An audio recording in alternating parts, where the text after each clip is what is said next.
Hello and welcome to The Essential Reads. My name is Isaac and my goal is to bring to you a bunch of classic audiobooks in an easy and accessible way. We are continuing with Wuthering Heights by Emily Brontë, and this is Chapter 8. On the morning of a fine June day, my first bonny nursling, and the last of the ancient Earnshaw stock, was born.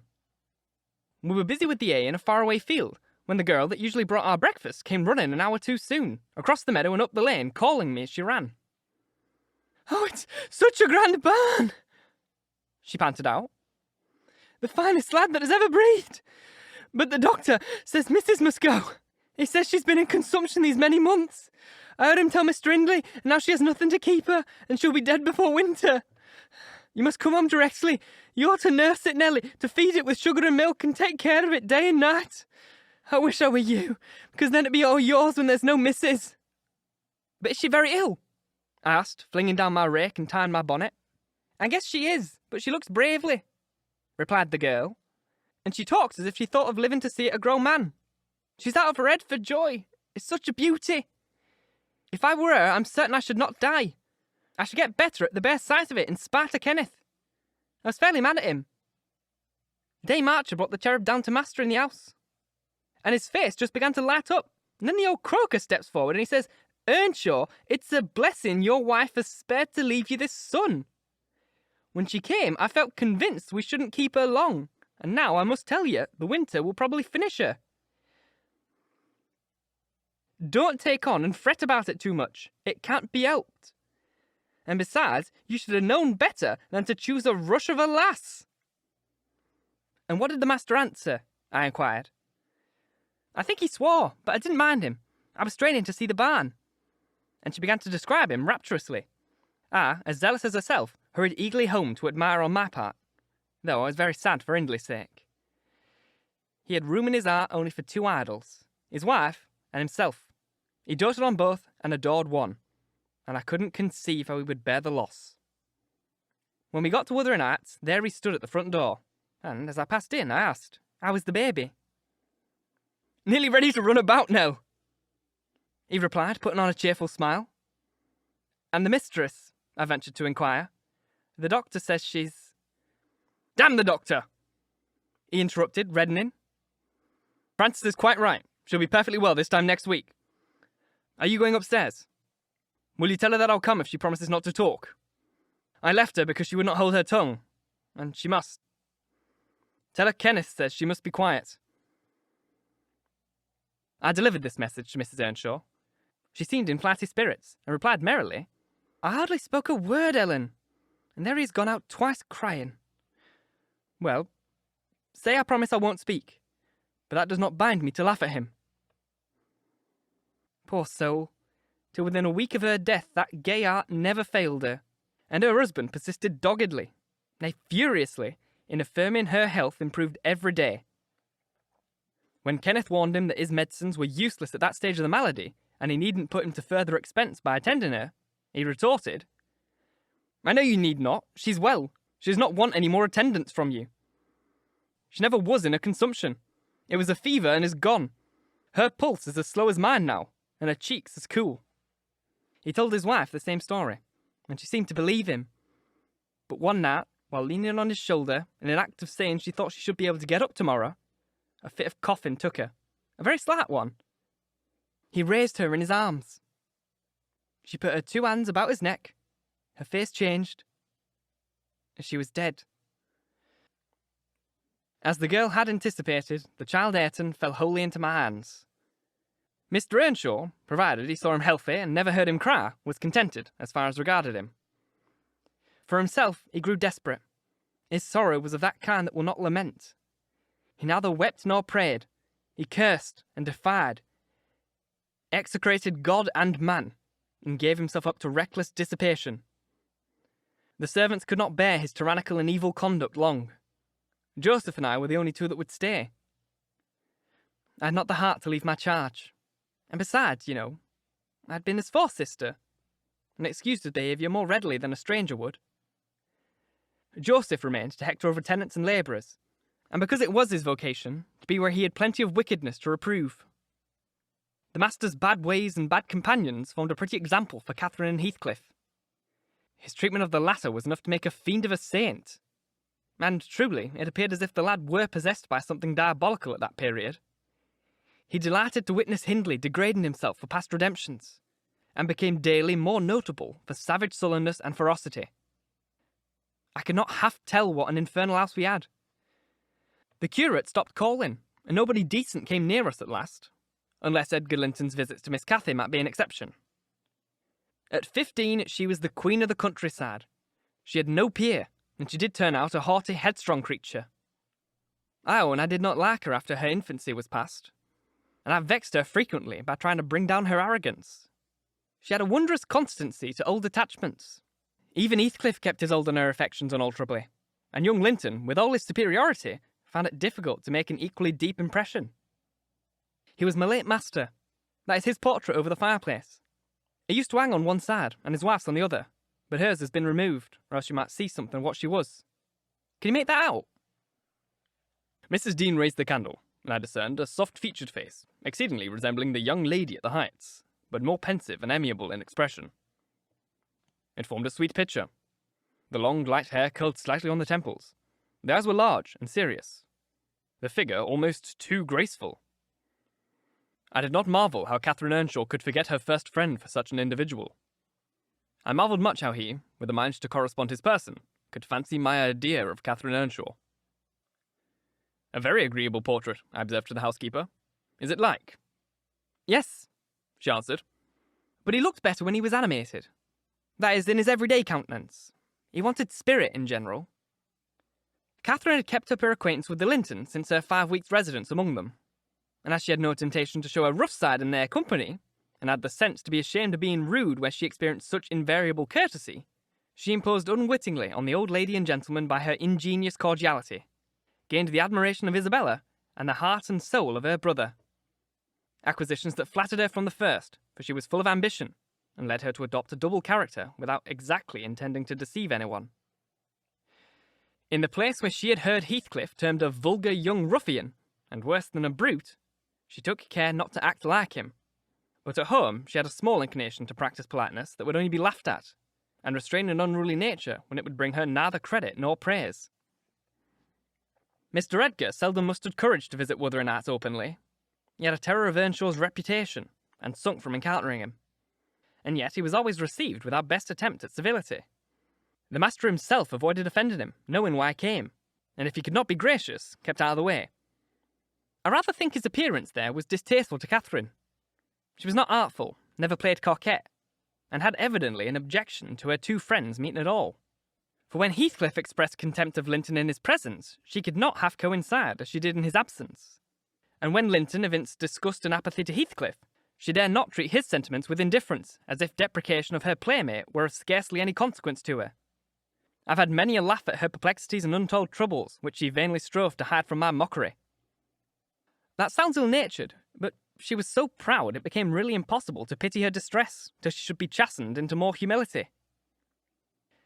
She did bring herself, finally, to confess and confide in me. There was not a soul else she might fashion into an adviser. Mr. Hindley had gone from home one afternoon, and Heathcliff presumed to give himself a holiday on the strength of it. He had reached the age of 16 then, I think. And without having bad features, or being deficient in intellect, he contrived to convey an impression of inward and outward repulsiveness that his present aspect remains no traces of. In the first place, he had, by that time, lost the benefit of his early education. Continual hard work, begun soon and concluded late, had extinguished any curiosity he once possessed in the pursuit of knowledge, and any love of books for learning. His childhood sense of superiority, instilled into him by the favours of an old Mr. Earnshaw, was faded away. He struggled long to keep up an equality with Catherine in her studies, and yielded with poignant, though silent, regret. But he yielded completely, and there was no prevailing on him to take a step in the way of moving up, when he found he must, necessarily, sink beneath his former level. Then personal appearance sympathised with mental deterioration. He acquired a slouching gait, an ignoble look. His naturally reserved disposition was exaggerated into an almost idiotic excess of unsociable moroseness, and he took a grim pleasure, apparently, in exciting the aversion rather than the esteem of his few acquaintance. Catherine and he were constant companions still at his seasons of respite from labour. but he'd ceased to express his fondness for her in words, and recoiled with angry suspicion from her girlish caress, as if conscious there could be no gratification in lavishing such marks of affection on him. On the before-named occasion, he came into the house to announce his intention of doing nothing, while I was assisting Miss Cathy to arrange her dress. She had not reckoned on his taking it into his head to be idle, and imagining she would have the old place to herself, she managed, by some means, to inform Mr. Edgar of her brother's absence, and was then preparing to receive him. "Cathy, are you busy this afternoon?" asked Heathcliff. "Are you going anywhere?" "No, it's raining," she answered. "Why have you that silk frock on, then?" he said. "Nobody's coming here, I hope." Not that I know of," stammered Miss. "But you should be in the field now, Heathcliff. It's now past dinner time. I thought you were gone." "Hindley does not often free us from his accursed presence," observed the boy. "I'll not work any more today. I'll stay with you." "Oh, but Joseph will tell," she suggested. "You better go." "Joseph is loading lamb on the further side of Pentestowe Crag. It will take him till dark and he'll never know." So saying, he lounged to the fire and sat down. Catherine reflected an instant with knitted brows. She found it needful to soothe the way for an intrusion. "Isabella and Edgar Linton talked of coming this afternoon," she said at the conclusion of a minute's silence. "As it rains, I hardly expect them, but they may come. And if they do, you run the risk of being scolded for no good." "Order Ellen to say you're engaged, Cathy," he persisted. "Don't turn me out for those pitiful, silly friends of yours. I'm on the point sometimes of complaining that they... But I'll not go on." "That they what?" cried Catherine, gazing at him with a troubled countenance. "Oh, Nelly!" she added petulantly, jerking her head away from my hands. "You've combed my hair quite out of curl." "That's enough. Leave me alone." "What are you on the point of complaining about, Heathcliff?" "Nothing. Only look at that almanac on the wall." He pointed to a framed sheet hanging near the window and continued. "The crosses are for the evenings you've spent with the Lintons. The dots are for those spent with me. Do you see? I've marked every day." "Yes, very foolish, as if I took notice," replied Catherine in a peevish tone. "And where is the sense of that?" "To show I do take notice," said Heathcliff. "And should I always be sitting with you?" she demanded, growing more irritated. "What good do I get? What do you talk about? You might be dumb or a baby for anything you say to amuse me or anything you do either." "You never told me before that I talked too little or that you disliked my company, Cathy. You never told me before that I talked too little or that you disliked my company, Cathy," exclaimed Heathcliff in much agitation. "There's no company at all when people know nothing and say nothing," she muttered. Her companion rose up, but he hadn't time to express his feelings further, for an horse's feet were heard on the flags, and having knocked gently, young Linton entered, his face brilliant with delight at the unexpected summons he had received. Doubtless Catherine marked the difference between her friends as one came in and the other went out. The contrast resembled what you see in exchanging a bleak, hilly coal country for a beautiful, fertile valley, and his voice and greeting were as opposite as his aspect. He had a sweet, low manner of speaking, and pronounced his words as you do, less gruff than we talk here, and softer. "I'm not come too soon, am I?" he said, casting a look at me. I'd begun to wipe the plate and tidy some drawers at the far end of the dresser. "No," answered Catherine. "What are you doing here, Nelly?" "My work, miss," I replied. Mr. Hindley had given me directions to make a third party in any private visits Linton chose to pay. She stepped up behind me and whispered crossly, "Take yourself and your dusters off. When company are in the house, servants don't commence scouring and cleaning the room where they are." "It's a good opportunity now that master is away," I answered aloud. "He hates me to be fidgeting over these things in his presence. I'm sure Mr. Edgar will excuse me." "I hate you to be fidgeting in my presence," exclaimed the young lady impetuously, not allowing her guest time to speak. She had failed to recover her equanimity since the little dispute with Heathcliff. "I'm sorry for it, Miss Catherine," was my response, and I proceeded assiduously with my occupation. She, supposing Edgar could not see her, snatched the cloth from my hand and pinched me with a prolonged wrench, very spitefully on the arm. I said I did not love her, and rather relished mortifying her vanity now and then. Besides, she hurt me so extremely. So I started up from my knees and screamed out, "Oh, miss, that's a nasty trick! You've no right to nip me, and I'm not going to bear it!" "I didn't touch you, you lying creature!" she cried, her fingers tingling to repeat the act, and her ears red with rage. She never had power to conceal her passion. It always set her whole complexion in a blaze. "What's that, then?" I retorted, showing a decided purple witness to refute her. She stamped her foot, wavered a moment, and then, irresistibly impelled by the naughty spirit within her, slapped me on the cheek a stinging blow that filled both eyes with water. "Catherine, love, Catherine!" imposed Linton, greatly shocked at the double fault of falsehood and violence which his idol had committed. "Leave the room, Ellen!" she repeated, trembling all over. Little Hareton, who followed me everywhere, and was sitting near me on the floor, at seeing my tears, commenced crying himself, and sobbed out complaints against wicked Aunt Cathy, which drew her fury on his unlucky head. She seized his shoulders and shook him till the poor child waxed livid, and Edgar thoughtlessly laid hold of her hand to deliver him. In an instant one was wrung free, and the astonished young man felt it applied over his own ear in a way that could not be mistaken for jest. He drew back in consternation. I lifted Ayrton in my arms and walked off to the kitchen with him, leaving the door of communication open, for I was curious to watch how they would settle their disagreement. The insulted visitor moved to the spot where he had laid his hat, pale and with a quivering lip. "That's right," I said to myself. "Take your warning and be gone.